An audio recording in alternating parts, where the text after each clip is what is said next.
Welcome to the Wrestlecast. This is episode number 25 on November 22nd, 2022. I'm Rocky, joined by Wesley and Rodney. We are your podcast hosts. We are sitting here to talk about Full Gear 2022.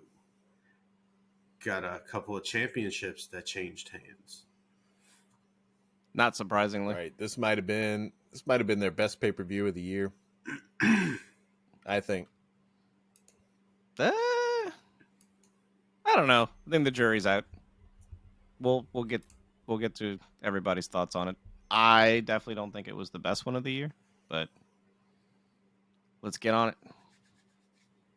Yeah. So I didn't watch 0 Hour. Nah. Do y'all have anything to say about 0 Hour? Okay. Nope. I watched it. I just didn't take notes. We got Evil Danhausen. I don't know if you caught a rerun of that or anything. No, I didn't. He was the surprise tag helper or something for the Best Friends and Orange Cassidy. He came out with a jar of teeth. His paint was different. His paint was like a frown. He had blood coming down. He came out and actually wrestled pretty dominantly. I should really watch that. He must be getting tired of getting pushed around. Right. Apparently, this is going to be like his alter ego where he gets serious. He pulled out a jar of teeth and smashed it against his face. I keep saying his. Who was the guy that had the Sting mask? Cole Carter. Colt Carter. God. Smashed the teeth up against his face. I'm pretty sure it was Cole Carter. 2 dimes. Teeth splattered everywhere. What else did he do? He has a spike that he comes out with. I don't know where the spike came from, but he smashed him with the spike across the head and then pinned him. Danhausen won. It was Sweet. It was weird. At least or maybe he didn't pin him. I don't know how it was still a win. He may have just been helping him. It was just a weird segment, but Evil Danhausen, I'm here for it, is the point of my rant about it. Because I was tired of him getting his ass beat all the time and nothing happening. I've heard of him using teeth in matches that he... Right, I've heard the teeth thing. Yeah.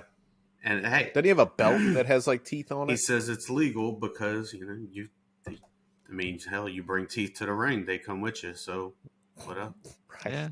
The same way that Bianca Belair uses her hair. Whips her hair back and forth. Teeth work the same way. It's just a part of her. I want to get Elena. I'm going to get my daughter a clip, the Bianca Belair hair clip with the long...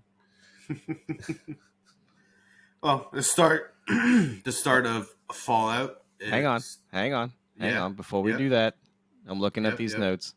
There was a backstage segment with Renee Paquette interviewing the newest member of the AEW roster, Konosuke Takeshita. Everyone be excited.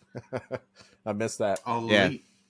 He is quoted as saying, "I am honored to join All Elite Wrestling. My dream has come true. I am going to move to America and fight for my life for AEW." Everyone go get your Konosuke Takeshita t-shirts ASAP.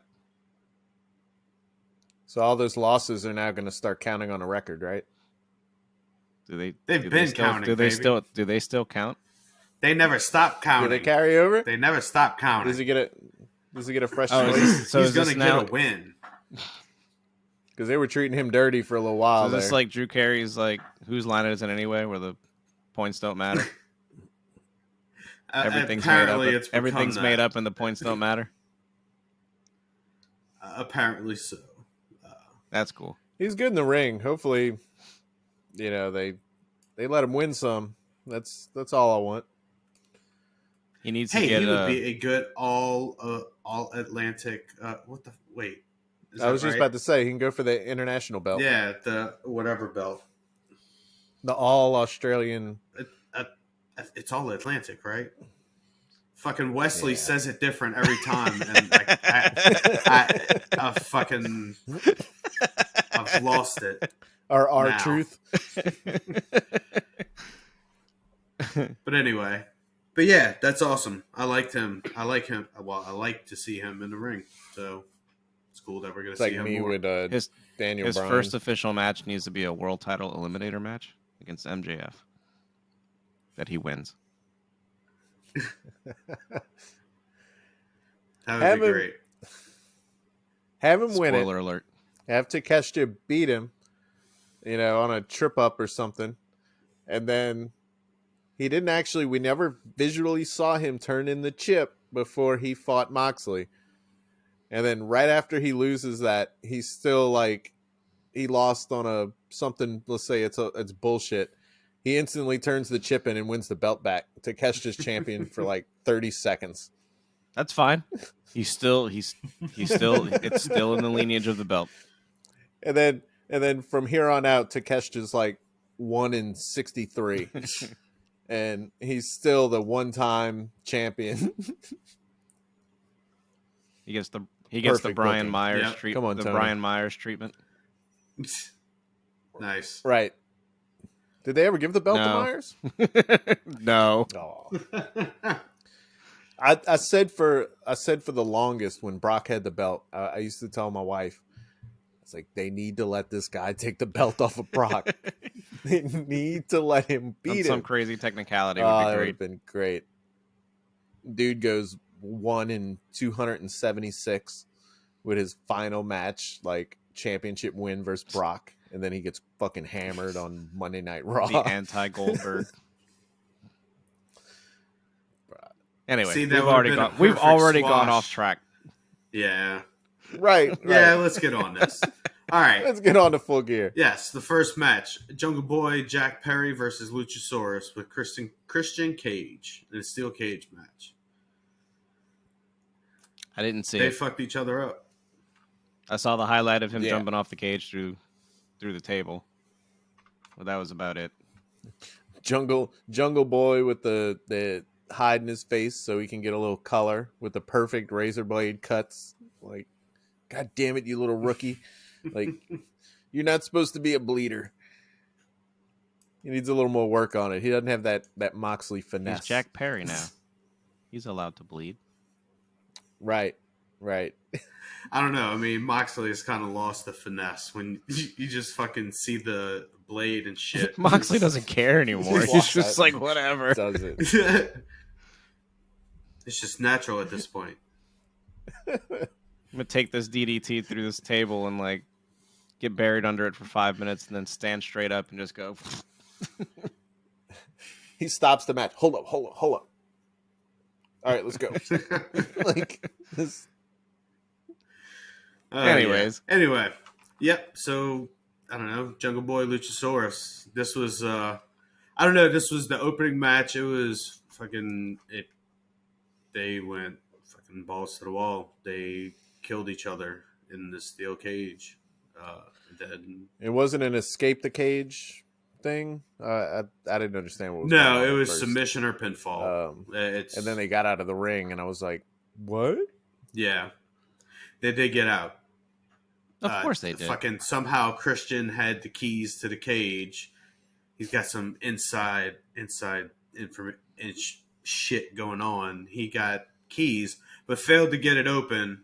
But then Luchasaurus kicked it open sometime, like shortly after all that shit, because Christian got escorted out.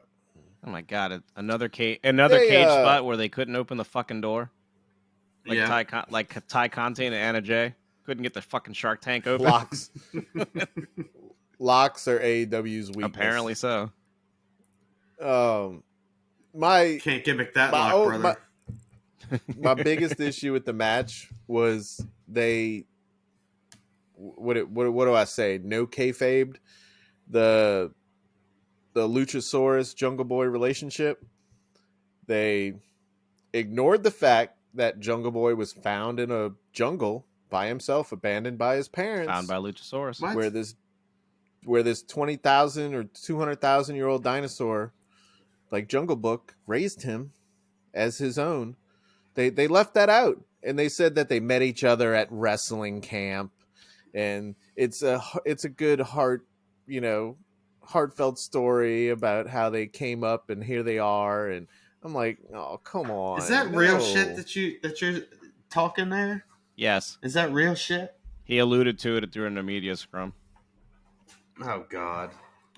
Early, yeah. But then, yes, he went back the, on to about wrestling school and all this other stuff. But initially, he was found by but during the Luchasaurus. match,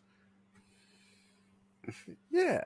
Mm. It was starting, and that was their like background story. That was the gimmick. It makes perfect You sense mean for to the tell gimmick. me he's not really Luke Perry's son? No, Son he of found a bitch. No. See, he found out after. Right. You know, when he went to When he goes to the orphanage and looks through the didn't... records.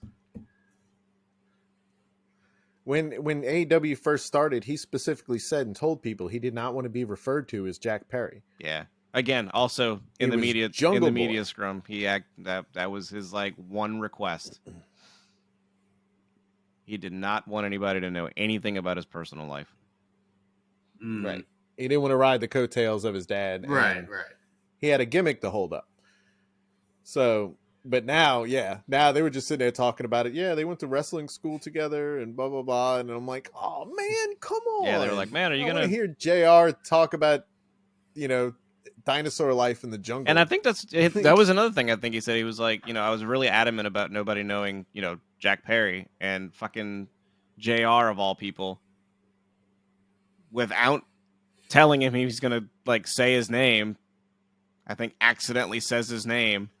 Yeah. And then that's the end of that. JR was always the only person to do that. Since JR started, he would call him Jungle Boy Jack Perry. And he stopped for a while because I think somebody told him, knock that shit off. Cut the shit. And he brought it back because he's a senile old fuck. Yeah. Nice. And then, so now they, retchetted in the story that, Christian was the one that let the cat out of the bag. Right. Yeah. Anyway, Jungle Boy wins. But yeah, anyway. Jungle Boy, yeah, of course Jungle Boy had to win this. Put Luchasaurus through a table. And now they'll both fade into obscurity because they're not going to know what to do with them as singles guys. Hey man, look, Luchasaurus faded into obscurity one time after Big Brother, and he came back in AEW. He can do it again. Okay, he can do it again. I guess you don't survive. I guess you don't survive 365 million years. Exactly. Right. Exactly. I mean, dinosaurs are resilient. Very. Hell yeah. So he'll figure it out. He's not going to go the way of Marco Stunt. He's not going to go the way of the dinosaurs. Oh Jesus. No. Oh, perfect. Hopefully, no one else goes the route of Marco's Stunt. Anyway, next. Oh, he hit Luchasaurus with a pile driver. Yes. Like he picked that motherfucker up. But of course, this ended through the table because Jungle Boy had to jump off the fucking top of the cage. Well, of course, and do a Macho Man elbow drop. Which, man, the only thing I could think of after seeing that was like, oh man, I bet his ribs hurt so bad. I was like, oh god. He hit the side of the table and he hit part of Luchasaurus because he didn't land on it. He landed like off. I keep going back to the media scrum since I watched it. He said that his intention was to have his hip land on the edge of the table. Yeah, but Luchasaurus didn't position himself just right, and that's why it looked kind of gnarly. But yeah, he intended for his hip to land on the table to, I guess soften the blow a little bit. I don't know how, but Luchasaurus wasn't positioned right. Yeah, no, he wasn't in position. Never seen that before. Yeah, well, I don't know what you're talking about. I don't want to talk about the next match. I'm going dark. All right, let's talk about Carry On. So the Elite come out, man. To hell with the champions. The Elite come out with Carry On Wayward Son, but I love it so much. I don't know who sings that song. So Kansas. Not only that, Candace. Only that, before that, the vignette to come in was talking about carrying on and we will push forward. We are the creators. Come on, bro. Too much. We fucking get it, dude. Shut up. Fuck y'all. The Bucks have been wanting to use that song for a very long time. It has nothing to do with CM Punk. There you go. Bullshit. And the Bucks, as they usually do, book themselves to win. Oh wait, Pac's hammer, No. the Hammer Brother, came to life and met. He found his other brothers.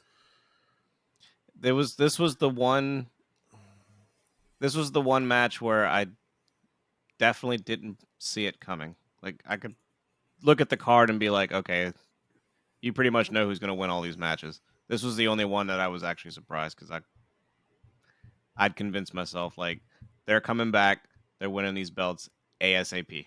Right. Which I'm kind of glad they didn't, but yeah, that was that heel turn was very unexpected. Ray Phoenix of all people. Fucking Hammer. What's Penta gonna do now? Is he gonna go back to being Penta Oscuro? Hey, they're fabing it. They had the San Francisco 49ers game, and Penta went out and gave George Kittle before the game a high five and a hug and made him a mask, a special San Francisco 49ers luchador mask. And nice. Penta was there in his get up. No Phoenix in sight. So maybe Phoenix is just not a fan of the 49ers. Hey, could be. Or maybe it's just a little fucking weird that Penta's going around in his fucking get up everywhere he goes. That's his life. He's a luchador. Yeah. They always go out in their him and Excalibur in section 400 with the fucking mask on, just fucking chugging Keystone. I will say Rick Knox is a terrible referee because he did not see that hammer at all that was in Ray Phoenix's hand as he was flailing about on the shoulders of fucking Kenny Omega. That's because Rick Knox is a terrible referee. What is that in his hand? Oh, fuck. I don't know what that is. I don't see anything. What are you talking about? Where's Nick Patrick when you need him? Him and Remsburg. But yeah, this match is a lot of Young Buck shit, super kicks, and V-triggers. And yeah, I watched the spot between Nick and a bunch of and cutters. Phoenix with all the flippy-dippy missed kicks and missed counters, and I was like, okay, that's enough. I've seen this story. Please stop. It's the only thing that keeps me from like really caring about the Bucks. I really wish fucking and at this point, CM Punk didn't choose that fucking scrum to fucking voice his shit. Because the crowd pissed me off with the fuck CM Punk chants. You got people who for how many years ruined everything so they could chant for CM Punk and troll everybody to get CM Punk to come out and urge him to come back to wrestling. And then you get to this shit and they're out there, fuck CM Punk. Fuck CM Punk. I'm like, God damn you fickle fucks. Daniel Bryan was so right. Fickle.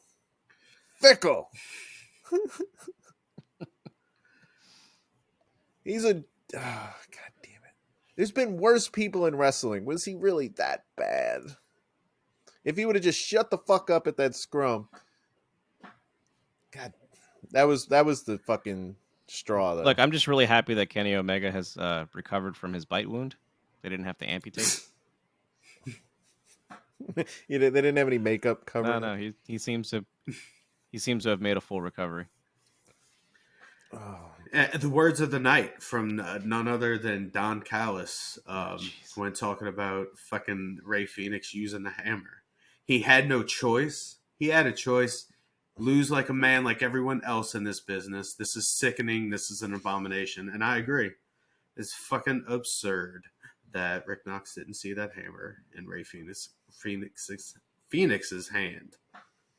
Fucking so terrible. This is the other problem that I have with the Elite, is that now I have to deal with Don Callis, Cutler, the invisible hand. What's wrong with it? And Nakazawa. Like, I don't want to see any of those three people ever. Could care less. We should watch Being the Elite because they're never on there. I will not watch Being the Elite. Wait till Adam Cole comes back. Baby. the Colt Cabana chants. Get the fuck out of here, bruh. Nobody is chanting Colt Cabana, bruh. Not seriously. Dude, fans in Jersey were. They were. I mean, come on, man. The fans in Jersey were. Who's a draw? Who's a draw? Colt here. Cabana or CM Punk? Jeez. Well, at the moment, because one's not employed, Bam! Can't draw anybody. Bam! I'd say 6-1, half a it, dozen any of the other. You put Colt Cabana same. on the card, and more people are still going to show up to see if they talk about CM Punk on the show than they will to see Colt Cabana. I'm putting my money on that. And people out here just chanting it just to fucking troll him. God, get out of here. It's a good troll. It really is. It looks like a fucking troll. Again, media scrum. They asked Tony Khan, why all of a sudden is Colt Cabana on TV going for the ROH championship?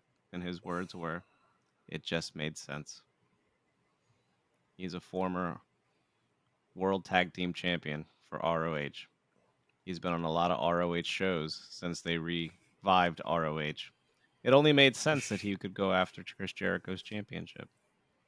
It has nothing to do After with those CM. words It has nothing to from do with Khan. CM Punk all of a sudden being gone. Yeah. Okay. After this segment about Tony Khan, we're going to go ahead and let everybody know about our partnership with Autism Speaks.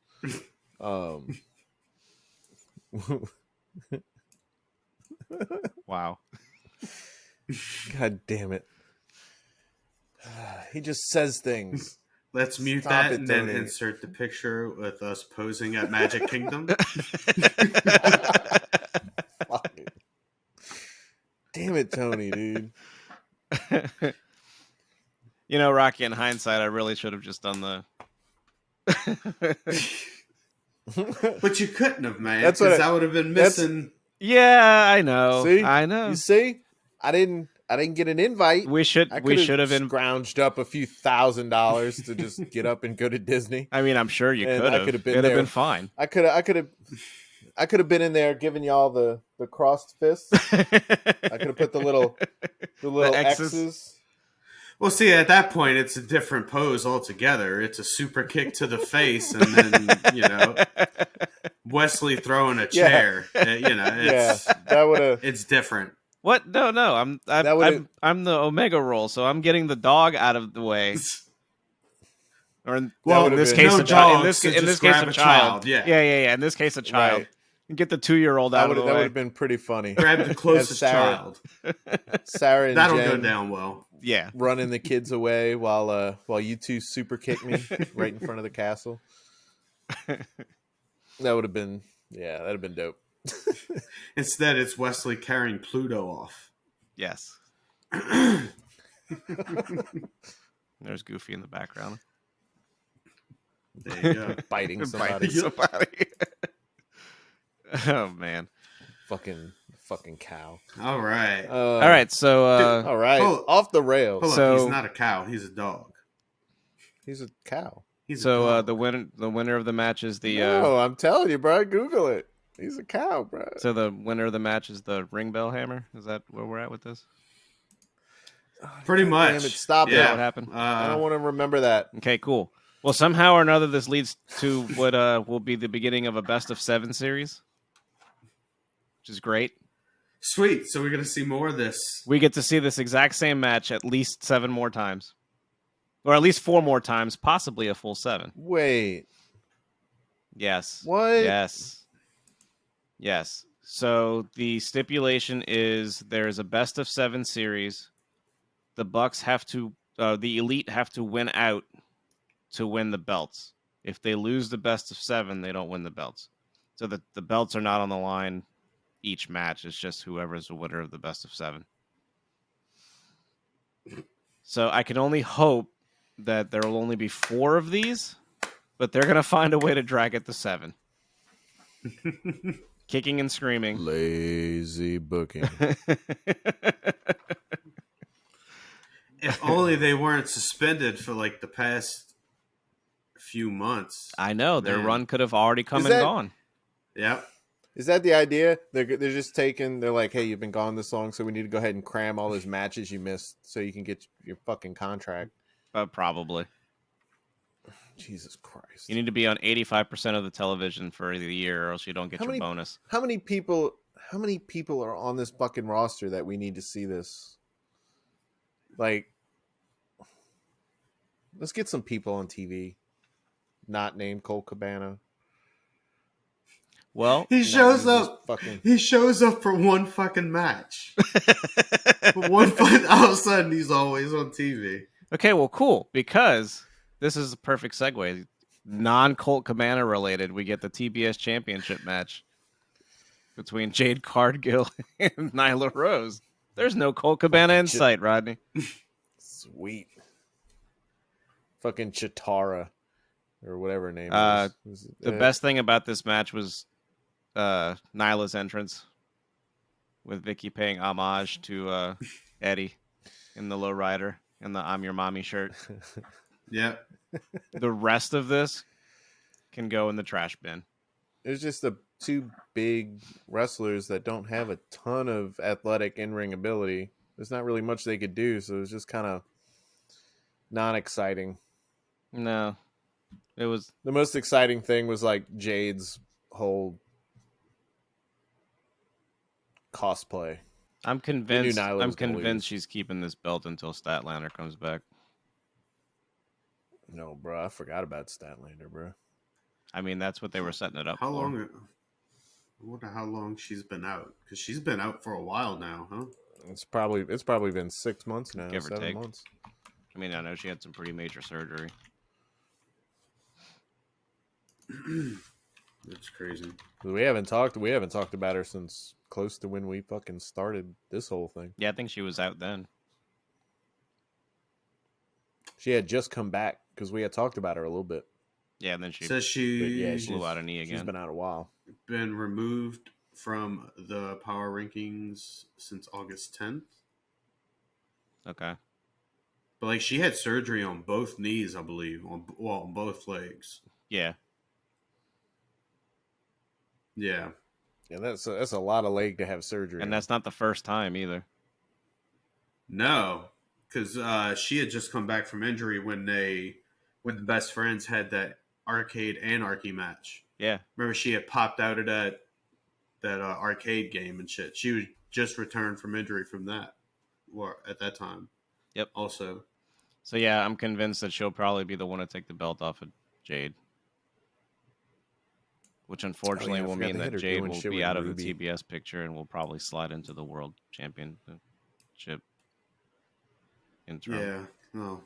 Because it'll probably still be an interim belt by that point. Bullshit. That is bullshit. This whole women's interim shit. It's starting to become a very hot topic. Yeah. Again. Anyway, we'll get there. I mean, like, fucking... Yeah. That was In comes a new challenger for the women's belt. The lights go dark. It's an open challenge. The music hits. Don't you fucking say... Abaddon. Okay, I was going to say, don't you fucking say Sasha Banks. Fucking Abaddon is the next champion. Better than Sasha Banks. But since you put the idea in my head, I think I'm okay with that too. No, I'm not okay with that. Not okay with that at all. They need to let the Saraya hype calm down a little bit. Let her get on TV a little more. Let the pop chill before they bring in Sasha. Not happening. Or Mercedes, rather. Long story short, Nyla Cargill was kind of boring. Stripper name. Nyla gets the pump kick on her and jaded and pinned. Yay. Jade Cargill is now 187-0. Next up is my fucking favorite intro. Oh, no. And it's the fucking worst person. Worst person. Up next, ROH World Championship. Chris Jericho, Bryan Danielson, Sammy Guevara, and Claudio Castagnoli. Yeah, fun his match. intro. Man, I love Sammy's intro. Yeah. I'm sorry. I love that little fucking cartoon. It's a good intro. Dragon Ball inspired, obviously. Fucking Sammy. Right. It's good shit. It's so... And he comes out in like the evil anime outfit. Like, he's such a douchebag. He's really good at it. I hate him. We all hate him. Yeah. Go away. But bring back Cody. Let's get into it, and y'all tell me if for a split second y'all weren't cheering for him. I was never cheering for him. As a matter of fact, I'm very disappointed that he didn't even take the pin. I thought he was going to end up taking the pin. I really did. Figured he was going to be there to take the pin. Same. But man, I was for a second there. I was like, "Fucking give it to Sammy right now, right now!" Like, perfect heel move. Just don't have sex on it. But if he got the Ring of Honor belt, yeah, there's some sloppy jalopy going on that belt. Oh my God, I just thought of something. If he would have won, you get Sammy Guevara versus Cole Cabana.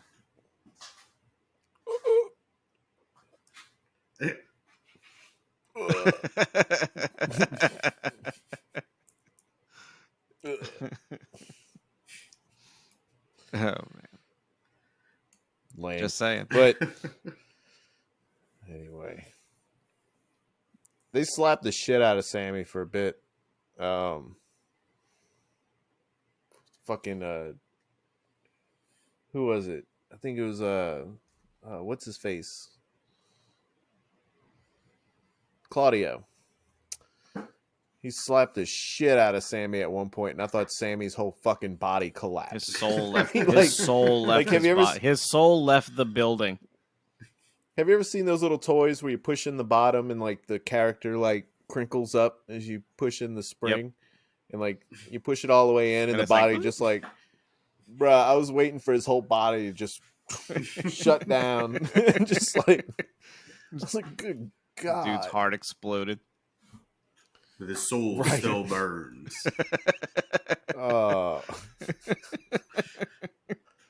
It was a decent match. It was a lot of fun. A lot of near falls, of course. A lot of false finishes.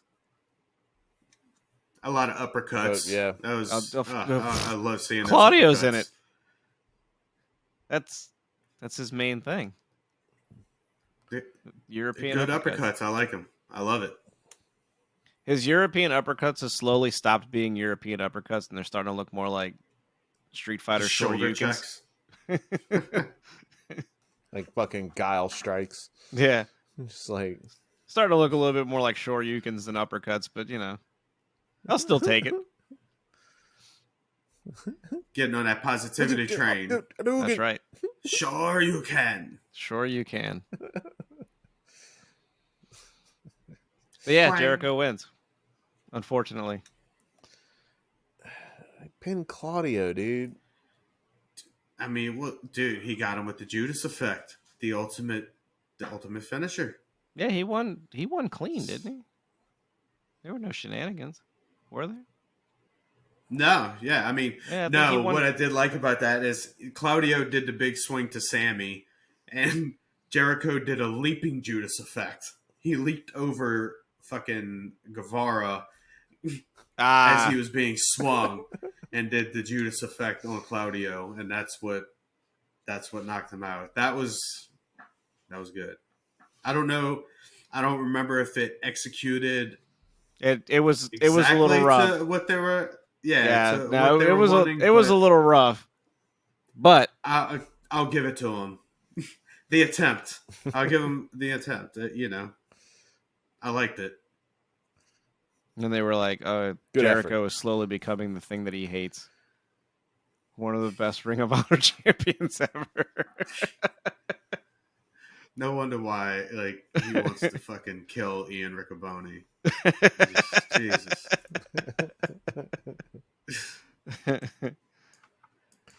Yeah, I'd love to know who his next challenger is going to be. Oh, wait. Riccoboni. Never mind. They had said who his next opponent was going to be. It's Ishii. Slapsgiving just in time. Yeah. There you go. Yep. Well, it's a good thing Jericho no longer has a pectoral region. Bro, his shit is like, it looks worse when he's ripped. Yeah. It's not Kofi bad yet, but it's getting there. Right. All right. Kofi. Next matchup, Dr. Britt Baker, DMD versus Saraya. Someone has words. Use them wisely. Me and Rocky talked about this last week. We said that this was a very important match for the women's division. The women's division hasn't really had anybody who's been like huge pop worthy. You know, they haven't had their CM Punk. They haven't had their, fucking whoever. Who else came over? I can't even think right now. Like even Malachi Black, when he came over, had a huge pop. Half the roster. But the women haven't really had anybody who's been like groundbreaking. Like, this is fucking huge. This is the women's CM Punk, basically. And the match was fine. They did all right. I didn't think she looked bad. She hasn't wrestled in years, so it was going to be a half-paced match. Britt Baker definitely had to wrestle down. Oh, 100%. Like, Britt Baker didn't break a sweat, where Saraya was blown up 60% through the match. But she did all right. You know, it wasn't a train wreck, and that's what needed to not happen. Yeah, it had the potential to be a train wreck, and they worked their way through it. I've listened to, I don't listen to him as much as we said before, but I did listen to Cornette's opinion on this and a few other things as I clicked through. Some people think this match was like fucking awful. I had to rewatch it right before we recorded that. Question. I don't know if we saw the same match. Because I thought it was pretty good. Did Cornette think it was awful? Right. Yes. Oh, well, absolutely. Why am I not surprised? He thinks everything is awful. And a couple things reading in the fucking groups I'm in and shit, but of course, that shit's gonna speak louder. I thought she did all right. My issue was the pop when she came in was huge. Britt, huge. During the match, silence. Bruh, the crowd was not fucking in. All the crowd on the camera view side right there. Radio's fucking silence. Fucking nothing, dude. They're sitting there. This chick hasn't wrestled in how long? They're just sitting there every now and then. They do like one move and they're like, woo.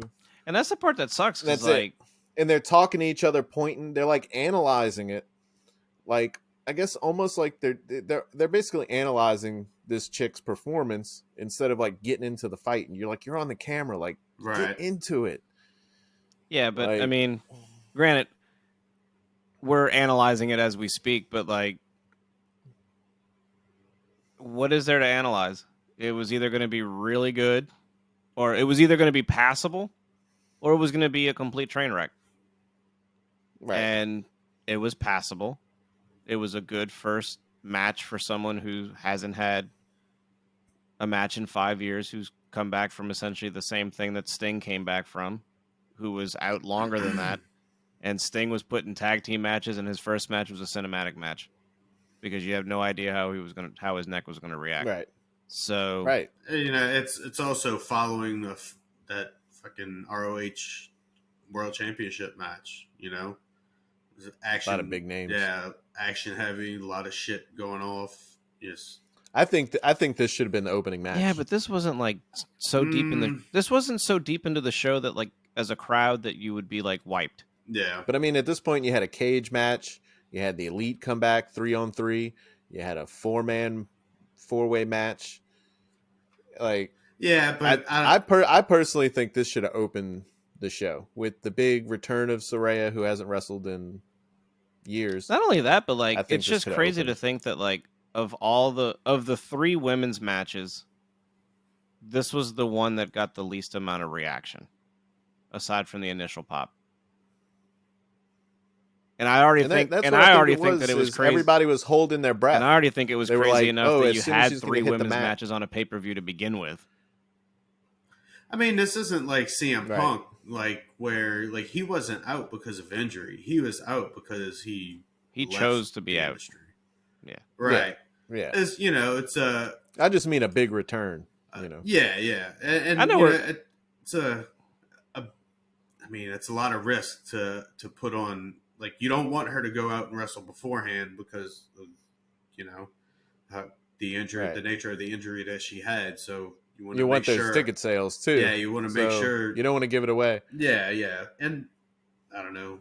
You want to start the show with something fucking hot to get everybody going, and you would have just had to be a little bit too cautious with this to start off the show with this. That's what the crowd looked to me the whole time. Yeah, the crowd, they looked more interested in seeing whether or not she was going to hurt herself out there than they wanted to get up and cheer for her to beat Britt's ass.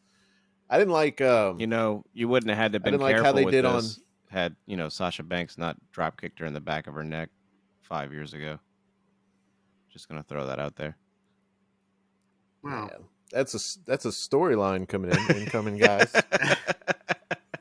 Mercedes is now all elite, and looks like we have a year-long feud coming.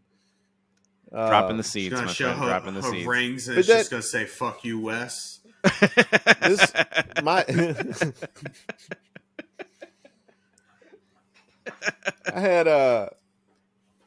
I had a little bit of issue if she before the becomes match. all elite, can she still say boss time, or is that like trademarked?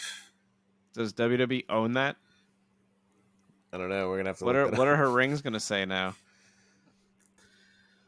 Oh, she's gonna figure fucking something out. I mean, it's manager hour. Manager hour. There you go. Karen time. Karen time. Anyway. I didn't like how a few days ago, I think it was Dynamite Rampage. I think it was Dynamite. How they had bitch Britt Baker, who's been a heel for fucking however long, all of a sudden turn face, like, for a second, so she can be like, I'm representing AEW against this evil incoming Saraya who wants to talk shit about me, and I'm representing the OGs of the company. And I mean, come on, just stay a bitch. Here's the thing, though. She's got a point. Yeah, she's got a point. With Saraya, like, we wanted Saraya. 100%. We want everybody behind Saraya for this. I don't want a split crowd. I want everybody for Saraya. I mean, I want her to talk about how she's going to put her back in a neck brace. There was never like do all that other shit later. I mean, there was never going to be like a fully split, with some like fucking pissant company vibes type shit. Oh, definitely. Like, yeah, she threw some darts. Yeah, it was an epic promo though. It was very good promo work by both of them. Britt knows what she's doing on the mic. Britt was definitely okay with that and may have suggested it. Probably so. I do want to say about Saraya real quick before we get any further is her talents are looking peak right now. Her ability in the ring's pretty good too. But man, she puts those talents out there in the middle of the ring, and they're out there. We'll just leave it at that. It was better when she was less talented. She was okay then too, but I'm all about I'm all about her current talents. And on to the TNT Championship match. We got Wardlow versus ROH World TV Champ Samoa Hang on a minute. Saraya won. She won that match. And then she promptly like went and like over Britt by her ear and evidently must have told her thank you or something, but which I thought was pretty cool. Good, thank you. Good sign. I don't want to believe. I don't want to believe that's what she said. Of respect. Nope. I don't want to believe that's what she said. She's just like, "This is my house. I told you it was my house." Yeah. People were chanting. "This is our house," and then another group of people were chanting, "No, it's not." Jordan, screw Jordan. Yeah, really. Epstein didn't kill himself. Oh no. Anyway, Saraya wins. Yeah, there it is. We got the emotion. You can tell. You can tell she was feeling it. It was a good first match. I'm okay with Excalibur said it was a gutsy performance by Saraya. Right. Golf clap. It was. I was holding my breath when she jumped off the ring and did the flying crossbody. Now, this is the next match is one match that I really don't give two fucks about. Powerhouse Hobbs. Yes. Powerhouse. Samoa Joe and Wardlow. Samoa Joe's. I mean, hey, he's going to be on TV twice as much, maybe. He's going to be sweating twice as much carrying all that gold. Besides CM Punk, is there anybody else in the company that was sky high at one time that you just don't give a fuck about anymore more than Wardlow right now? I'm sure. Not excited about Wardlow. After the whole like MJF thing, I wanted to see, and now he's doing like these like Joe and Hobbs. I know you got to do you big man. I'm definitely like a little let down that his championship run is over already.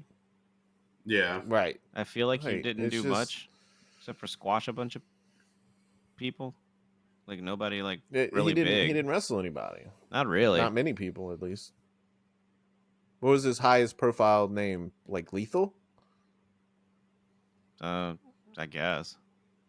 I don't even know. Lethal loses like every fucking week. Well, you know, the fucking TNT championship has been dead since they gave it to Sammy Guevara the second time. Yeah, just deactivate the belt. Kind of true. Retire it. Unify it with the ROH World Television Championship. Cody made it. Darby had some kick-ass matches. And then fucking... Oh, dude. Miro. The squash match. Fucking Brody Lee squashing Cody on a fucking Saturday version of Dynamite. That was fine. Yeah, that was fucking amazing. But yeah, Miro's run. That belt needs to go back to Miro. He lost to fucking Sammy Guevara. And then that was Sammy was the one that beat him. And then that was it. That was it. And fucking fuck is Miro? America's Top Team. No. You know what? He traded with Cody a couple of times. Fuck Miro's God. Miro's God betrayed him. Ah. Where is Miro? Currently just hanging around in catering with probably Andrade. Miro got all serious and became a hard ass and then disappeared. Hopefully that man is spending some time with his hot wife because he deserves it. He does deserve it. Jesus. He's negotiating her contract to be all elite. You should stop spoiling shit.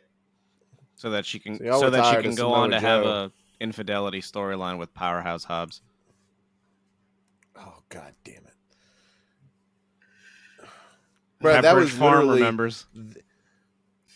That was literally like the last straw for me for WWE for like 2 years. Like until we started doing this show, I did not watch like a lick of fucking WWE or anything because of that and the Goldberg Fiend match.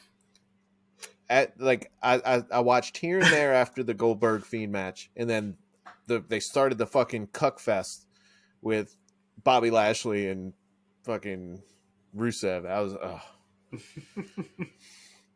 bro, awful, dude. Which somehow evolved into Lana and Liv Morgan. Is that what it was? That was a thing. I don't even remember, bro. Yeah, that was a thing. I quit. Remember way back in the day when they were teasing something between her and Aiden English? That was even before all of that.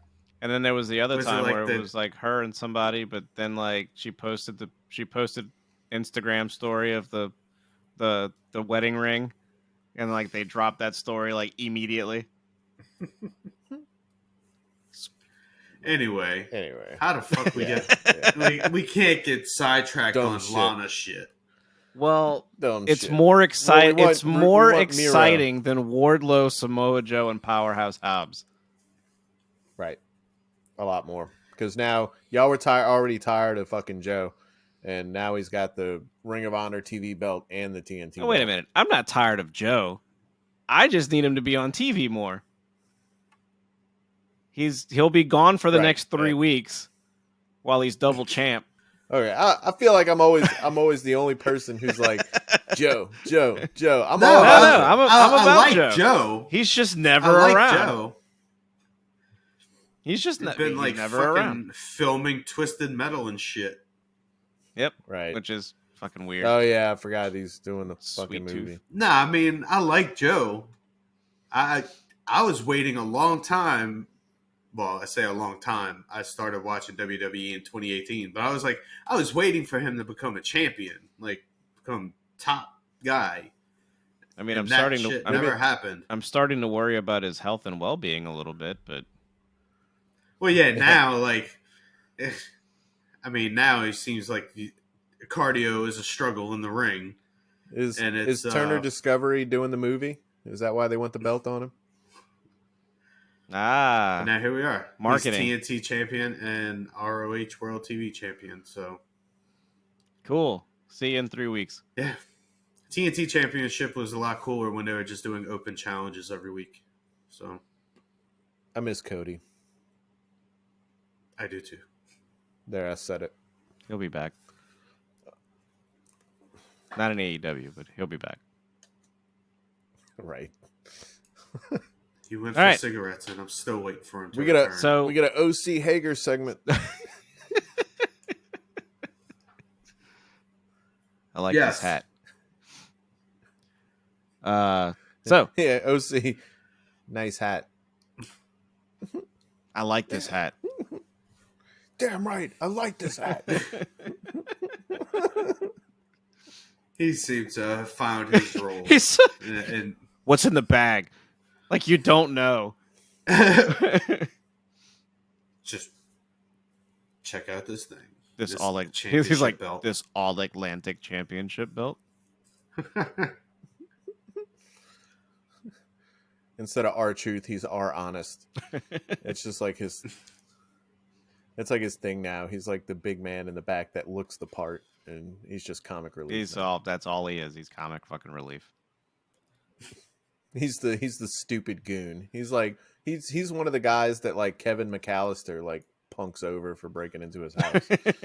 Or he's just a goon. He's like fucking Drax, Dave Bautista's Drax. That's where he took his inspiration. Right. But Drax can fucking kick ass. If I just sit here still with this hat, wouldn't go over my head. I'd catch it. Shut the fuck up.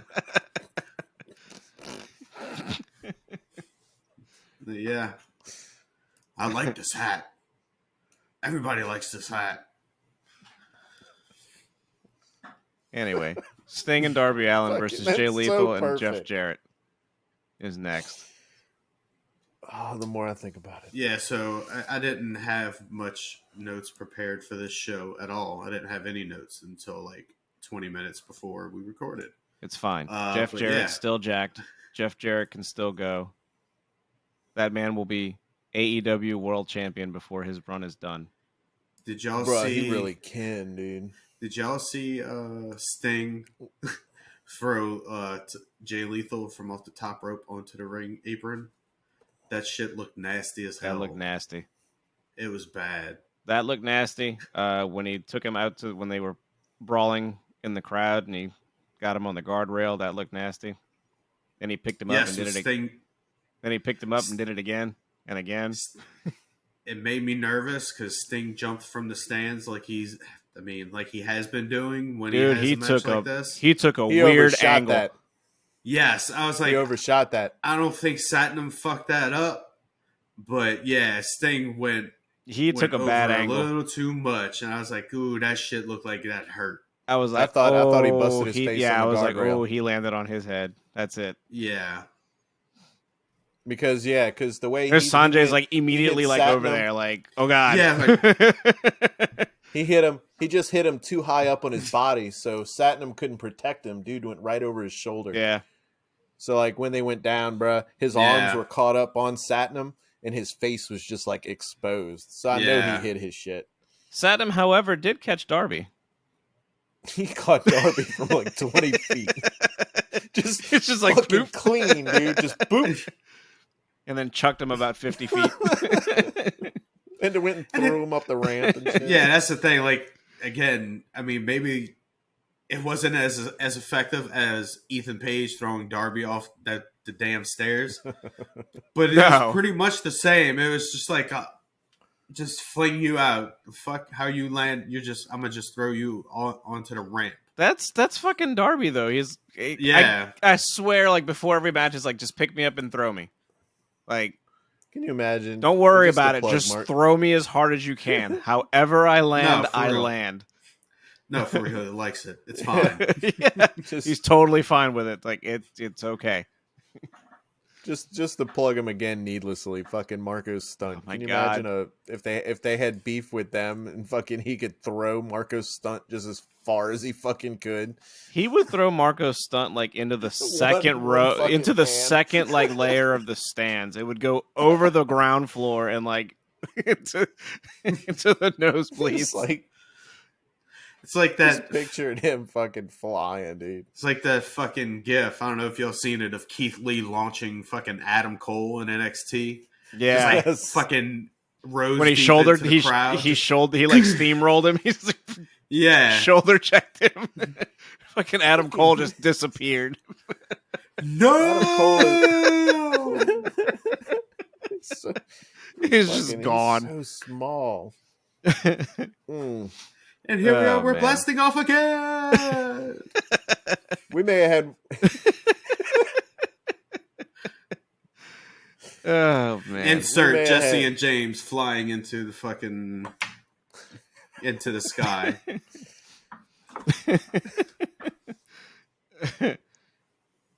We may have had one of Jeff Jarrett's there's Bobby Fish in the background. Meow, in a while. That's right. Meow.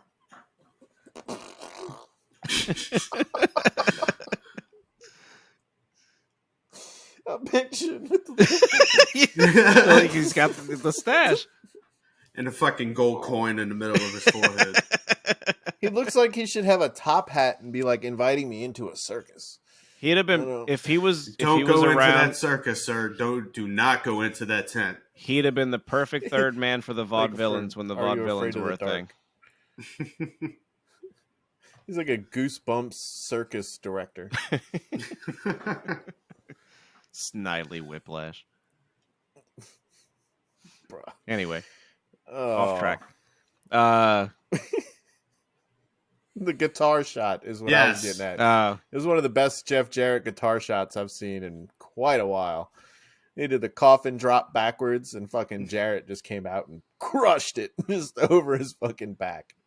Dude, I'm telling you, Jarrett's like incredible to me right now. No way he's juiced up. No way. He's gotten better. He has gotten better with age.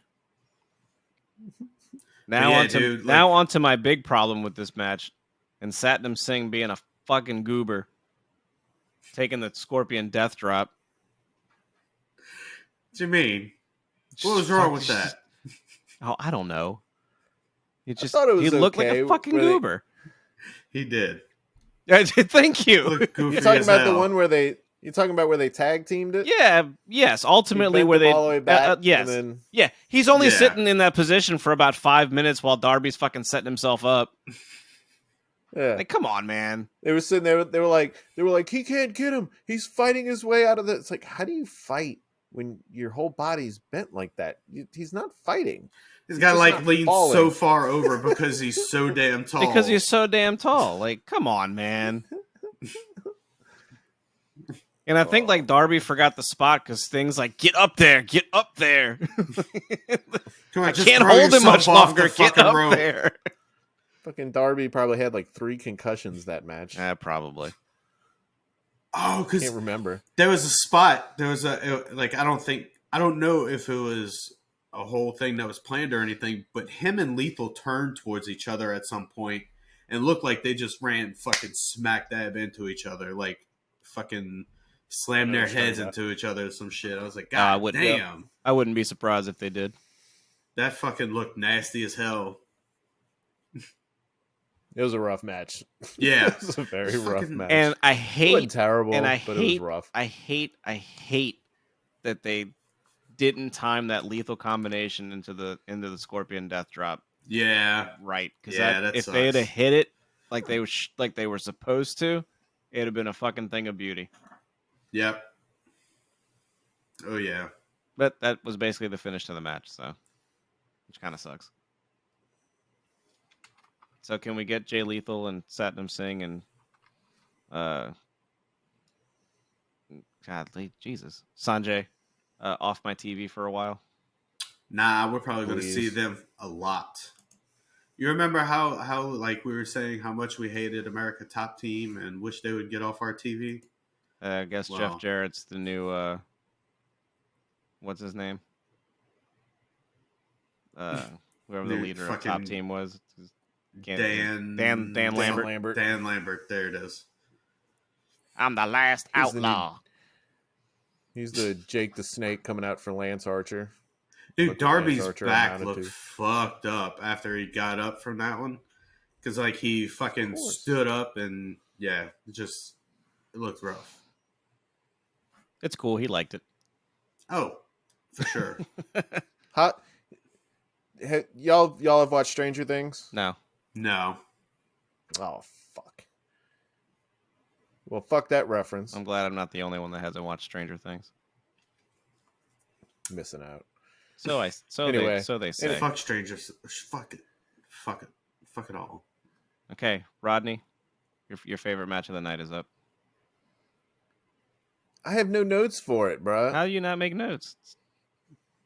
Because it is the AEW Interim Women's World Championship match. Stupid ass. Tony Storm versus Jamie Hayter. I will say, I mean, we fucking say this every time we watch or talk about Tony Storm in her match. The hip attack. Jesus Christ. Jesus Christ. God. Okay. She's going to fucking kill somebody. She is going to legit kill somebody. Please don't ever do that to Saraya. Yeah, really. Ever. Oh. Do not ask her to ever sell that move. Don't do it. I do not recommend.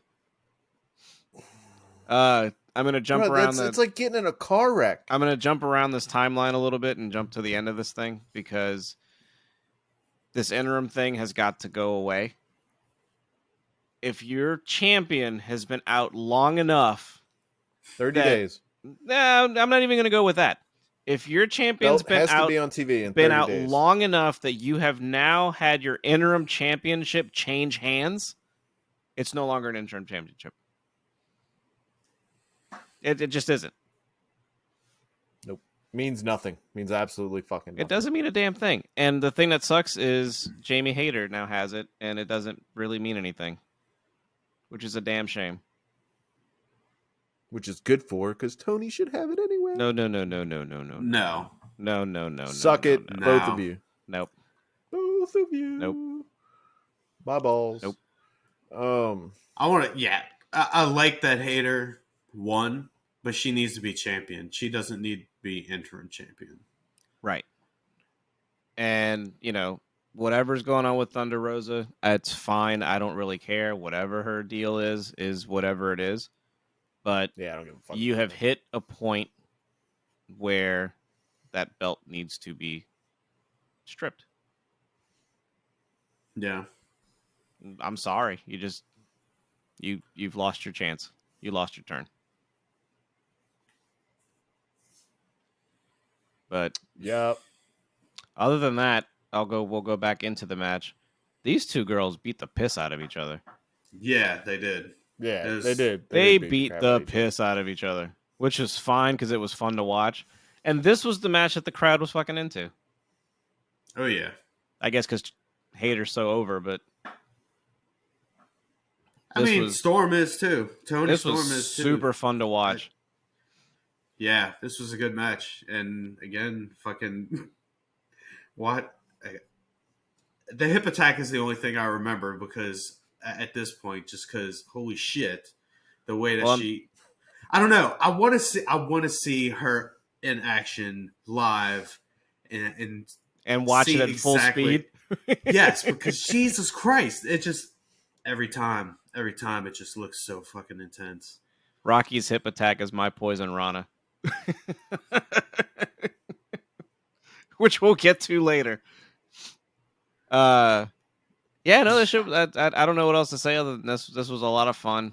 I half expected Tony would pick up the win because I wasn't convinced that they would do a title change on the interim championship. I figured they were just going to leave it on Tony until Thunder Rosa comes back, but I'm glad that they didn't. I think if there was ever a time to pull the trigger on Jamie Hayter, you definitely needed to do it now. However, I was texting with Rodney in the chat while we were watching it, or at least I was watching it live. I guess you were watching it at the same time, Rodney. About how Tony Storm was booked in this thing to look fucking indestructible. Between like a belt shot or a chair shot, and like got hit with everything under the fucking sun to finally go down. I was like, oh, she's got the Brock Lesnar. Yeah, syndrome. It wasn't a clean thing. No, it wasn't clean. It was like 5 minutes of fucking chicanery until they finally pulled it out and actually got the pin. Exposed the turnbuckle. That's what it was. It was a turnbuckle. They exposed the turnbuckle. She got hit with like 17 different finishers. My girl needs it, bro. Dude, I know. They raise them different down in New Zealand. Dude. Apparently. But God, different skin. It got to be a little bit. It got to be too much. It is ultimately, to me, is what it just the finish got to be just way overbooked. Like I don't know. Yeah. I think Hayter should have just won clean, and that would have been enough. You didn't need to get Britt out there and freaking Rebel and the turnbuckle and a fucking ref bump and How does Britt help with all them, but none of them showed up when Britt went out against Saraya? Like they were trying to do the face thing. Britt specifically told him stay in the back. Was the explanation that we were given. And then bitch Britt is back. I do not expect matches later. I unfortunately do not expect Jamie Hayter to have a very long title run. No, because Tony's going to get it back. No. Yes. Nah, keep it on fucking Hayter, and I want to see her run through. I don't know everyone. The Rios, the Shitas, No, you leave Shida out of this. She doesn't deserve to be a jobber. The Nylas. Put on a good show. Nah, that's not going to be fun. I want to see her run through Peter all the Avalon. baby faces. But technically, she's a baby face. Kind of. Huh? Kinda. It's what I want. I don't know.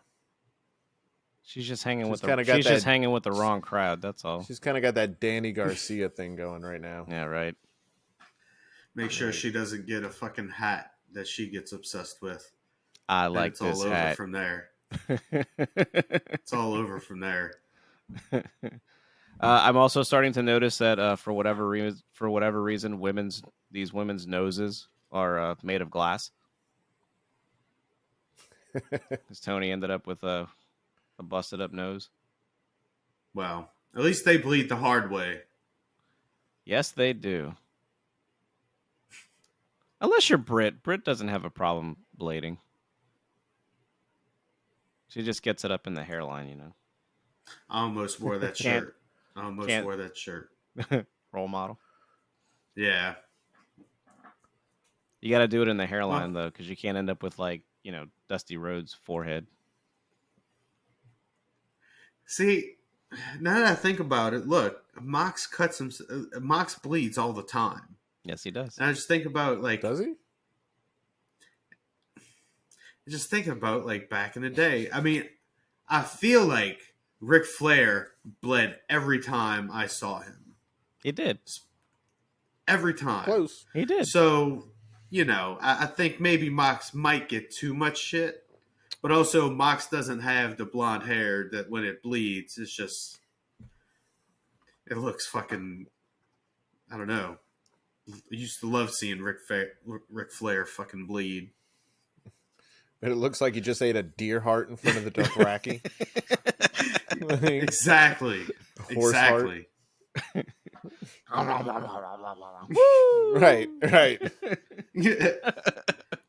Ooh, baby.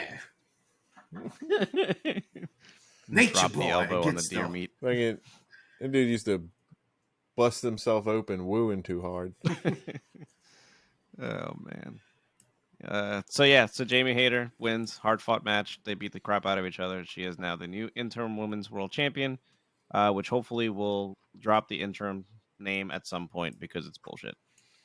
It sucks that I'm gonna be really pissed when Thunder Rosa comes back, if she ends up beating Jamie Hayter. I'm gonna be real pissed off about that. Oh, fucking riot.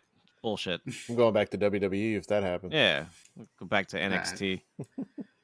Fuck that. Rocky's like, nah, I'm not that against it. I guess I'll start watching Impact then. Jesus. MLW. GCW. Oh, jeez. Suddenly I'm a Nick Gage fan. Yeah. Y'all gonna make me get into GCW. Get into that and maybe start listening that to one CYN show. Yeah, Jay. Yeah, you're gonna become a juggalo. Is that what's going on? You're gonna start listening to the Oddities theme song with your Cartman doll. Hey, as long as I can control my narrative. Was that before your time, Rocky? No, I remember that. Okay, that was the first time through. Golga. Good times. Yeah. Next up, AE World Tag Championship match: The Acclaim versus Swerve in Our Glory. Yeah, there was no segue into this, so that works. Nah, but I'm not as clever with the words as one Max Caster. No, the man is the poet of our times. Oh yeah, the Rafael Delegato. We've already lost Rodney. They look like the Black Jay and Silent Bob. Bruh. He's gone. They said Swerve looks like Randall from Monsters, Inc. And as we know, before this we started recording, I was fucking losing it. Now I'm like thinking about it again. I hear somebody Googling Randall. I swear it's not me. It's me. It's just I Googled it. I knew who it was. I knew the character it was, but then you mentioned dreads before we started recording, and I was like, I just had to get the visual. Yeah, I needed the visual. Bro. Is that everything you hoped and dreamed? You know what? It's very much what a Steve Buscemi character would look like. So it's yeah. I mean, you know. So now all is well with the world. Swerve kind of looks like that alien from Men in Black, talking about Orion's belt.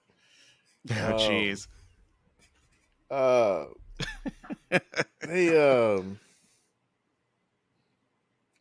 They said Keith looks like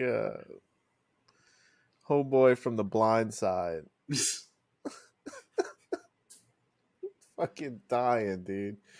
They roasted the shit out of Swerve in Our Glory.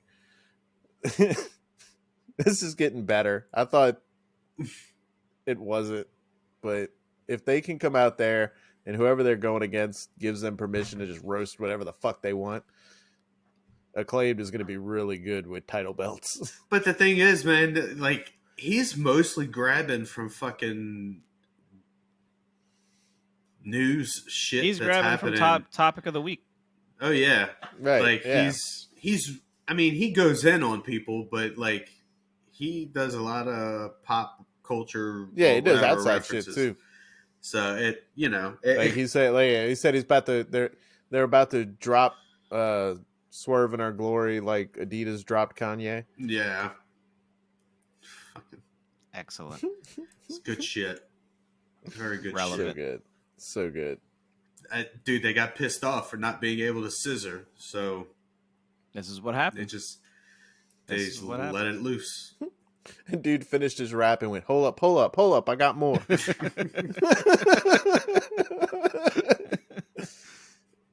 I'm here for it.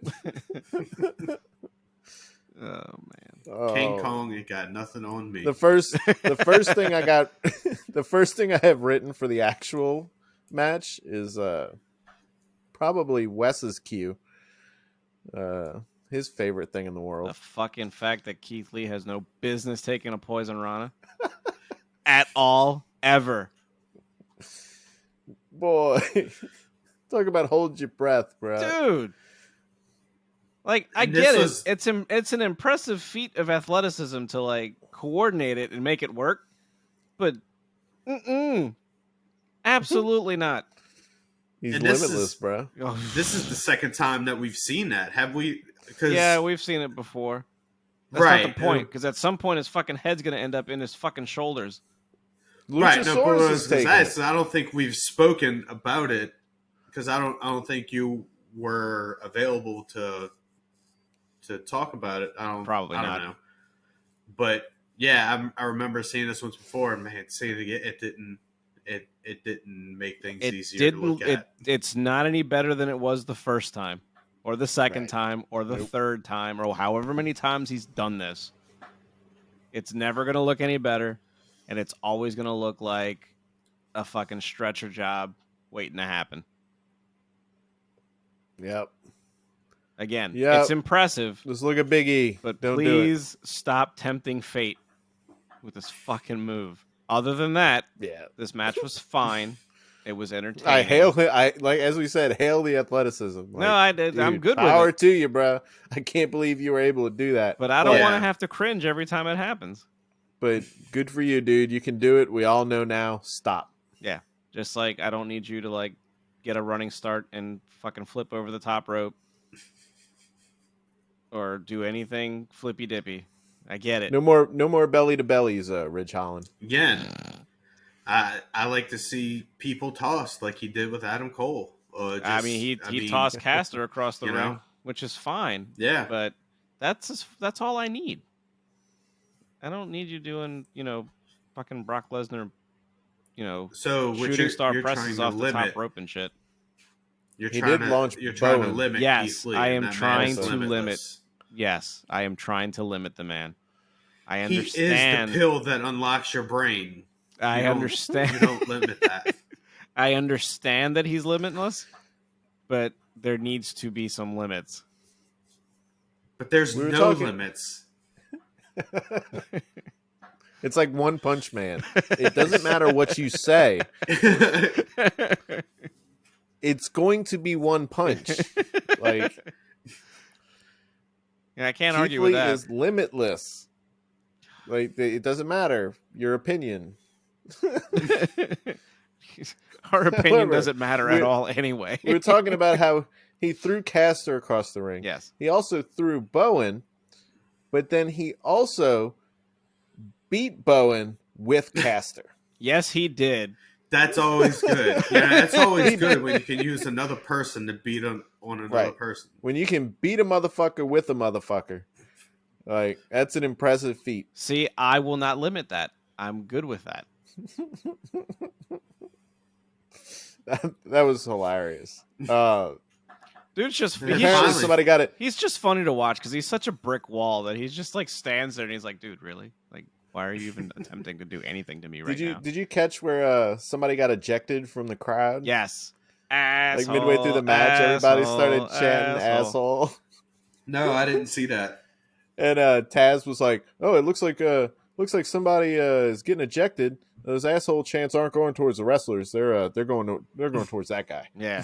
Like, dude, really? Like, I can tell. Everyone stood up and did this and started chanting. Everybody over here. was looking. Like, they're not even looking at the ring at this point. Like, I don't need it explained. Right. But yeah, apparently there was was pretty funny. It was two guys that got into a heated discussion of some sort, and One of them did. CM Punk fan and probably. Bucks fan. And then one of them, those Bucks fans got ejected. And it was funny because I figured, somebody posted a clip Fucking or something children. of it on Twitter. And they were, I was watching it, and it's this big burly guy, over this, I don't know, not meek, but, obviously smaller guy who's, got his hands up in the air, oh, bro, hey, bro, chill out, calm down, blah, blah, blah. It's probably somebody that got real sensitive about scissoring. Well, I'm thinking Big Burly Man's the one who was instigating it, and he was going to be the one ejected. Nope. It was the other guy. Nice. Big man. Big man was just the big man actually got a pop afterwards, and he was cool. He was safe. I was and just a run of the mill Punk fan trying to protect himself from some Bucks fan. That's a Tony Khan twist right there. That's a swerve. Speaking of swerve, we have a swerve. Yeah, when he picked up the gimmick guardrail. Right. The one that he went and handpicked. He was like, "No, I don't want this guardrail. I want this one." Yeah. We end up, just like we said, we were in chat talking about it. We're like, somehow Keith Lee is going to end up through this fucking guardrail. Yeah, so I think I told Rodney, I was like, so what are the odds that the finish to this match is Swerve trying to cheat and Keith not going along with it and costing the match? And I was like, called it. Yeah. I mean, they've been teasing it since their third match together. The equivalent of the hammer. Yeah, with the pliers. Pliers. So that's what happened to Billy Gunn's hands. Boy got the clamps. Oh, man. A screw tightening accident. But see, I like this better because that's to prevent scissoring. It is to prevent scissoring. For whatever reason, no one wants them to scissor. If this was a feud with Mox, he'd be like, just cut the finger off.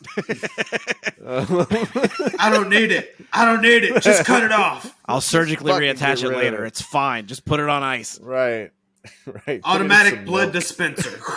There we go. Let's go. Dude, let's do the Triple H thing. Fucking poor Renee, dude. Remember the Brood? Give me the Brood bath. Give it to me now. Gangrel just pops up out of nowhere. So Daddy Ass was specifically not asked, but he didn't want to go out there to cost the Acclaim the match, which he still ends up going out there anyway. Somehow doesn't touch Swerve at all, so there's no disqualification. They get separated.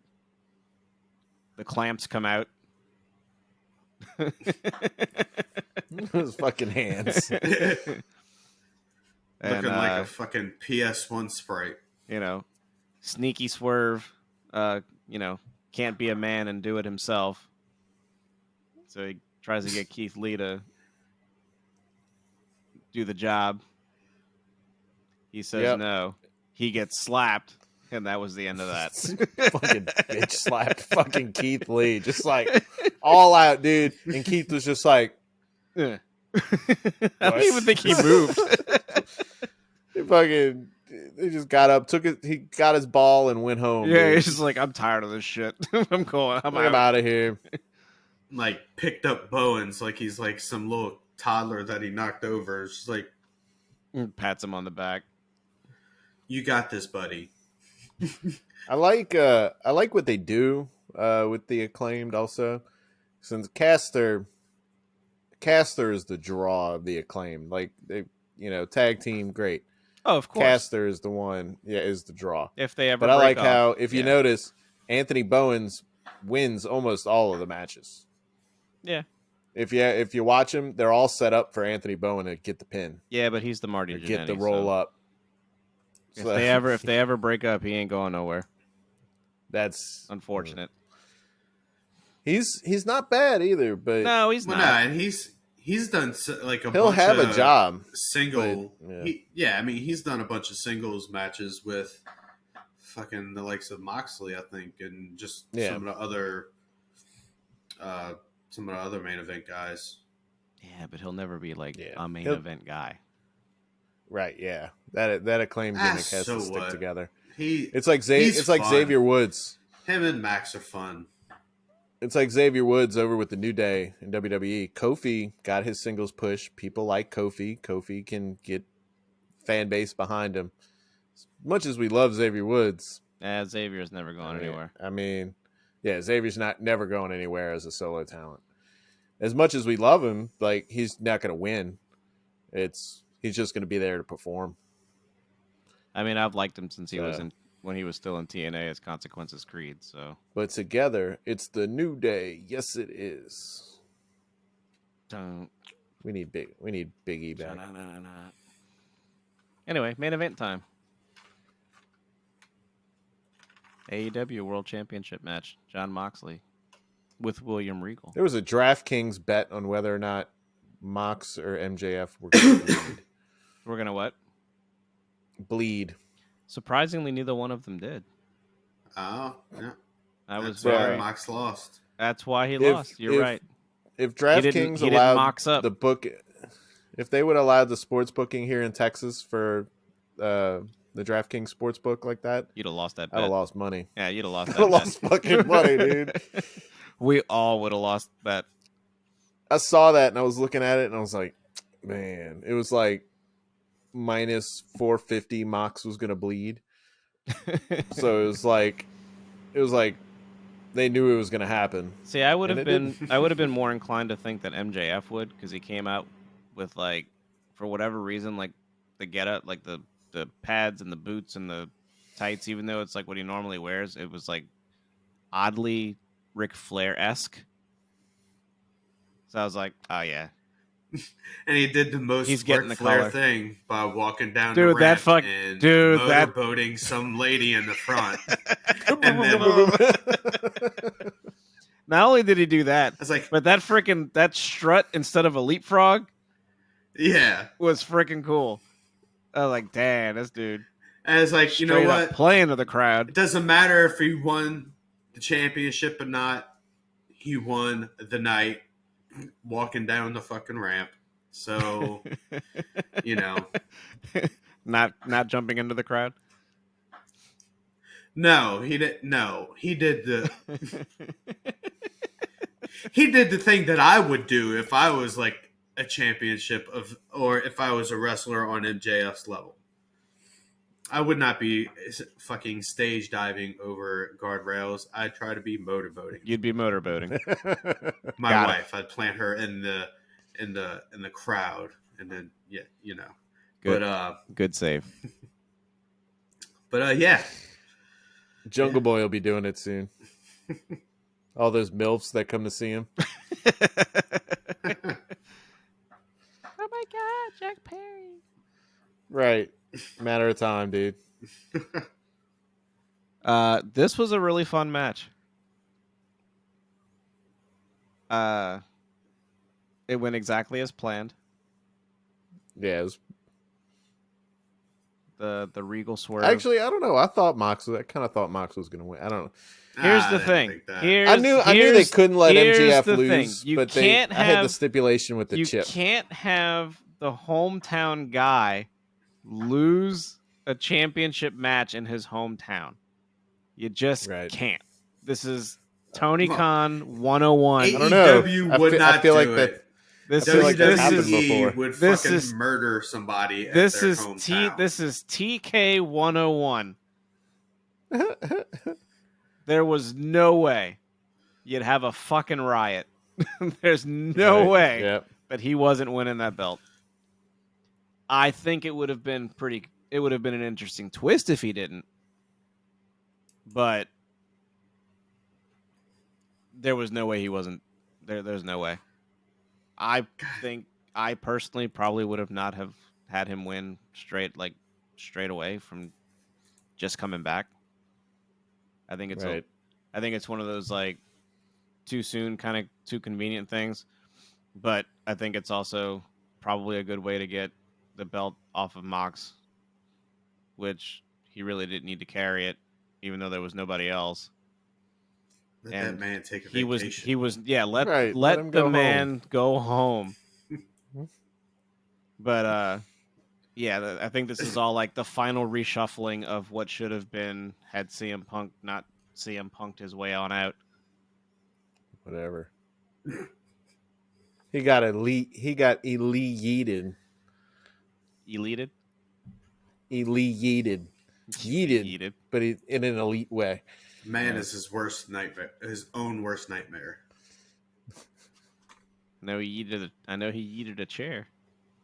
CYN bound is what Kobe. He is. Oh no. Go hang out with EC3. Is he the only talent on the roster? He's gonna go take on Nick Gage. I think EC3 is the only man on the roster, right? At this point. I don't know if they can afford him. I don't know who they have because Sarah Logan's not there anymore either. No, she's right back in fucking WWE. Right. I don't know. But there's our weekly plug. CYN, we gotta mention it every fucking week. Dude, somebody's got to keep it alive. Somebody's got to control the narrative. These 3 fucking chumps over here. If they won't anymore, no more Braun. No more Titan. Adam Scher. Titan. Jesus Christ. Anyway, so what happened around here? Oh, the apron spot where I could have swore MJF played that. He played that injury off really fucking well. I was like, ooh. He did at the presser too. I was like, oh no. He's winning the belt, and then we're gonna have a tournament for an interim champ. He's gonna be out for 6 months. This whole belt is cursed. Fucking burn over and over again, dude. Redesign that belt ASAP. Do something with it. The only person that can wear the fucking belt and not get injured is John Moxley. Right. That's it. That's because he did a blood ritual on it, the first time he won it. I was going to say his blood is the answer. It's the fucking antidote. He didn't have sex on it. He just smeared his fucking 3 pints of blood on it and just gave it the good juju. Curse it. No one else will ever carry this belt. It's my baby now. Bruh. Renee, I'm feeling a little woozy. Let me borrow some. I'm feeling a little woozy. Yeah. Cut me, Mick. Cut me. The pile driver spot was cool. I thought I was the only one who does that. I'm feeling a little woozy here. Fucking scream. Fucking shout out to Matthew Lillard. There you go. Let's get those plugs in. Yeah. I know he's out there listening. Yeah, of course. Everyone listens to the show. Every week. Matt, this is to you. I loved you in Hackers. Serial Killer is the best. All right. Without a Paddle was pretty good. Anyway. It's DB Cooper. There you go. I had that in my mind. I just couldn't remember the full name. I had 13 in my mind. Oh, God. Yeah, I guess. Hey, the man was the perfect casting for the role, okay? Sure. Okay. Yes. Yes, he was. He was. Maybe it was everything else. As a matter of fact, you know what? Around him that failed. Now I'm totally going out of this. Is totally like far and away from what we were even originally talking about. As a matter of fact, everyone that was cast in that film was perfect for the role. It was just the rest of the fucking film that was garbage. It's my hot take. Talk about 13 Ghosts? Yes. Oh, Jesus Christ, yeah. Okay.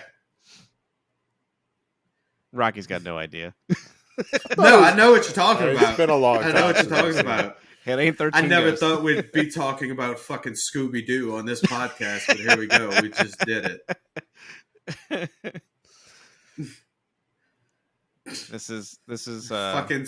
I did not see it being Scrappy Doo at the end. I did not see it coming. This show is limitless. No limits on this shit. Limitless. Without anyway. Enough about Lillard and Scream and Scooby and fucking 13 Ghosts. So MJF, I guess he wasn't fully hurt, but then he pile drives Mox? No, Mox pile drives him.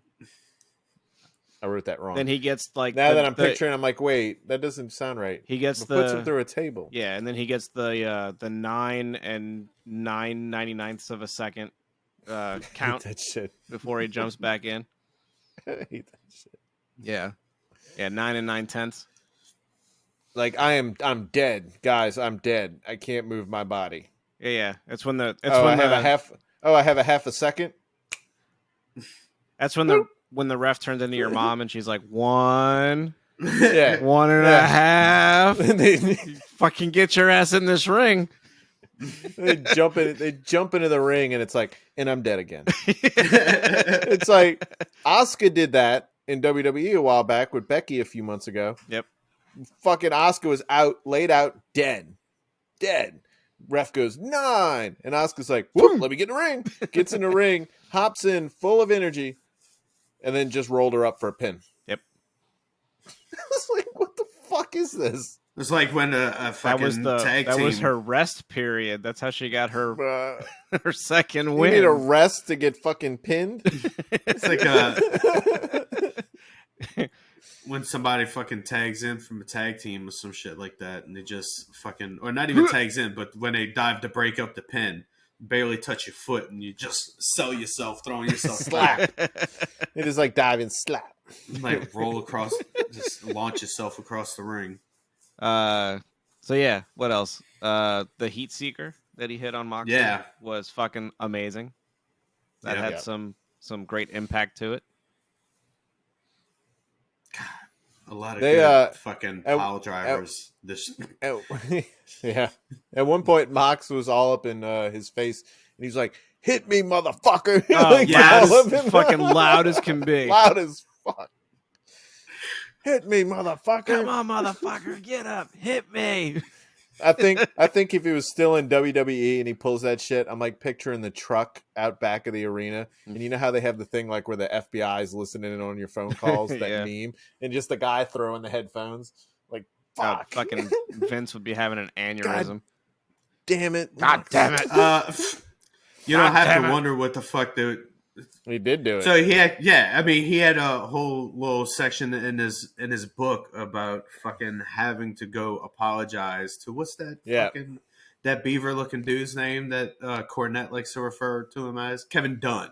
Kevin Dunn. He had to go into like one of Kevin Dunn's people. He had to go to one of Kevin Dunn's people in the truck and like apologize for like fucking saying probably fuck said a band. He's got a whole episode. He said a on banned word. It's funny. He said fuck, but it's like, rather than it being this whole thing, why don't you just tell me what I did? But instead they made it this whole thing where it's like, oh, you need to go apologize because da-da-da-da. It's like shut the fuck up. Like, that's Vince. Yeah. Jesus Christ. That's how it goes. Oh, here we go. We get Remsburg. We got like 17 whenever there's some match. Whenever there's some fuckery about, Remsburg is somewhere in the picture. It can't be avoided. What are you gonna do? They start knocking refs out. Yeah. About 17 Remsburg ref bumps. being the clumsy dipshit that he is. Except for that fucking Kingston match, because I think he was the Kingston referee. I'm gonna fucking bring up this match until I fucking die. It's a conspiracy. It's a conspiracy. Yeah, we got to change the rules for one match. That's what Kingston's next gimmick needs to be. He needs to be a conspiracy guy. It'd be fucking great. Start shooting a documentary like Sami Zayn. The earth is flat, let me tell you. Well, not Oh that, God! not, If he not becomes that a far. flat earth, Not that far. dude, I'm done with Eddie Kingston. If he becomes a flat earther, that's too much for me. Yeah, let's not go that far. Anyway. Oh. Yeah, so ref bumps galore. Max pulls out the ring, throws the ring away. Regal scolds him. He's like, "You better not use that ring." 2 3/4. I got these sweet brass knuckles. Yeah. Use these. This is super effective. Look here, you little trout slapper. I've got something better for you. Mox is immune to brass knucks. Super effective. Oh man. Yeah. And now for the next several weeks, Mox is going to have across his forehead, Unity. Boss time.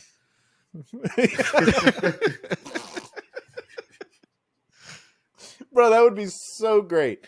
They bring her in and they have her punch somebody for like a month. They come in and it says boss like across their forehead, like backwards. Anyway, so yeah, good. we get the swerve of the year that no one ever saw coming. No way, I didn't see that. Yeah, Daddy Regal is not actually daddy of the Blackpool Combat Club. He was MJF's father the entire time. I guess now that they're not going to have as much Luchasaurus and Christian on TV, they can have like the evil turned leader of the group, coach, whatever you want to call it. It's kind of weird. Like you start to wonder. Like, I'm not so much interested in the Regal MJF thing because that's kind of a given. Like that saw that coming a mile away. It's kind of a thing. It's a given. I'm kind of more interested to see what happens to the Blackpool Combat Club at this point. Yeah. I thought it was a weird. Yeah, I thought it was a weird thing for him to be the one that made the big turn. Oh no! Especially when they've had all these other little mini feuds going on within the Blackpool Combat Club for the past month or two. I mean, Regal's the ultimate heel. Right. So yeah, it makes perfect sense that this was all a big, What does this ruse. mean between him and Excalibur? What does this mean? Oh man, you're right. It was all a lie. He smooth talked him into believing he's a villain. He said it himself. He's a villain. He said it. He to your face. He said he was a villain, and no one believed him. Excalibur and Regal at Winter is Coming. I want to see it. I want Regal to come out in the old fucking classic Dinner Debonair too. Maroon. I'd be all for it. I'd be all for it. Somebody's got to fight Excalibur at some point. Come on. But that's it. That's it. MJF wins. The MJF destiny is fulfilled. He is officially a pillar of AEW. He has reached the lights pinnacle. Go out, and the lights go out, and we get like Mussolini. Not quite. No. Let's not go into fantasy land. Cody Rhodes comes out. Fucking Cody Rhodes bursts down the forbidden door for one night, wins the belt, books himself to win the belt, and takes it back to the WWE. I don't know a single word of his song, but it's like going through my head. Like who? Cody? Cody. Yeah. Oh man. Man, I really want to see Cody wrestle again. He will. At the Royal Rumble. He'll be entrant number 30. I should probably watch that match, that Hell in a Cell match. You really should if you didn't. You never watched it? No. Dude. No. Oh my He's God. all proud of Dude, it. you need to watch that. What is wrong with you? Bruh. Yeah. I love Cody. I love Cody, but I haven't seen any of his WWE shit. Nah, fuck WWE. His WWE shit was really good. I love Cody because he was TNT champion. I watched the fucking WrestleMania match. You know what, Cody? I watched his intro with the fucking neck tattoo, like fucking. Just the intro. Not a true Cody Rhodes fan. I really think Cody Rhodes. You need to and go Logan back and Paul like can really put on watch a his really old good shit. match. His old I kind of dashing. want to see that. I miss his dashing Cody Rhodes gimmick. I miss the I'm a horribly disfigured man, but I'm wearing a plastic face shield, and you can see that I'm perfectly okay. That was his best gimmick. Dude, I don't know if the muscles and bones can hold up to a Logan Paul fucking Cody Rhodes match. Oh no. No way. Definitely not. Fucking yeah. Can't believe you haven't watched any of Cody's WWE shit. I'm so disappointed in you. Oh please. You know, he wouldn't even be in over it. WWE if he didn't screw himself. Booked himself out of winning the championship. Shame on him. How dare he? Man, fell on a sword. Cody screwed to find Cody. a much bigger one with a lot more pay. Fuck Cody. He definitely came. Tell you what, though, miss him. I'm not gonna lie. He came in at the right time when Vince being on the outs, because you know what? He'd have probably been that. booked. He'd have been booked okay for a while, and he'd be right back to the fucking mid card.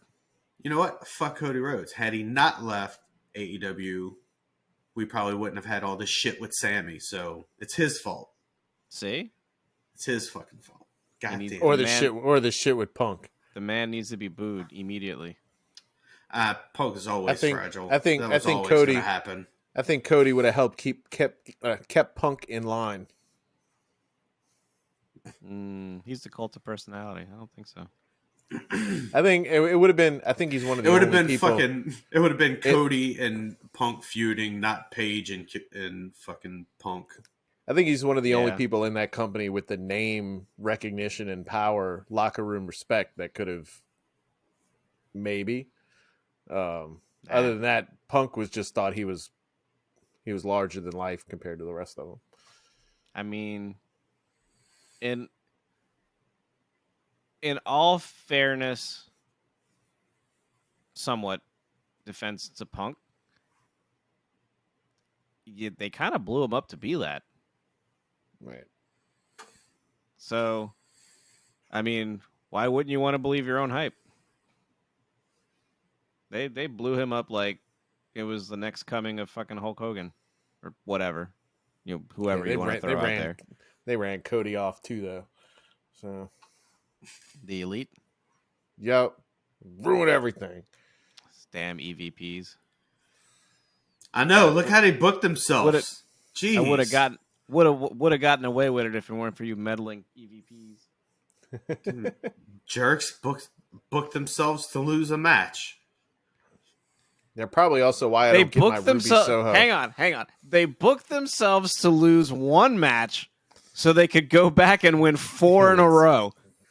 Hey, just so you know, they also booked themselves. Well, they didn't book themselves.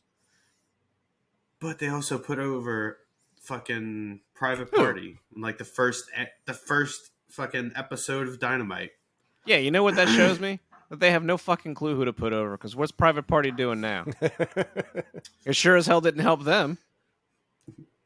They got fucking dragged down fucking the longest they got dragged into the longest running fucking storyline in AEW, which is the fucking Hardy family office, which is now Andrade family office. The Andrade Hardy family office, which is now the Andrade family office. Which is now just a family office because there's no Andrade. No, now it's, I guess, Roosh is running everything. So the Roosh family office? I don't fucking know. I guess. But dude, it's like the longest running fucking storyline in this thing. Jose the assistant family office? I don't know. Because Matt Hardy is still trying to get Private Party to his side. Again. So they're getting passed around like some foster kids that aren't wanted. They're just like, you're here this week. You're here this week. You're here this week. No, I'm your dad. No, I'm your dad. Like, again, it's like the longest running storyline to this date. And probably even longer than the fucking whole Kenny Omega Adam Page saga. And yet totally irrelevant. Totally irrelevant. Yeah. OC and Pac. since day one. So yeah. All I'm saying is those young bucks they don't have a good track record so far. Just saying. That's all I'm saying. Some fucking shoes. They need to get some shoes that fit, that fucking don't come off their foot. So how many gears does Full Gear get? How many scissors? I'll go with 4. It wasn't a 5-star show. Yeah, it's a 4 out of 3 scissors, huh? 3 out of 4. 3 out of 5. No, wait. If we're on a 5-point scale, it'd be a 4 out of 5. If we're on a 4-point scale, it's 3 out of 4. If it's a 10-point scale, it's a 7 out of 10. I give it 3 hip attacks out of 4.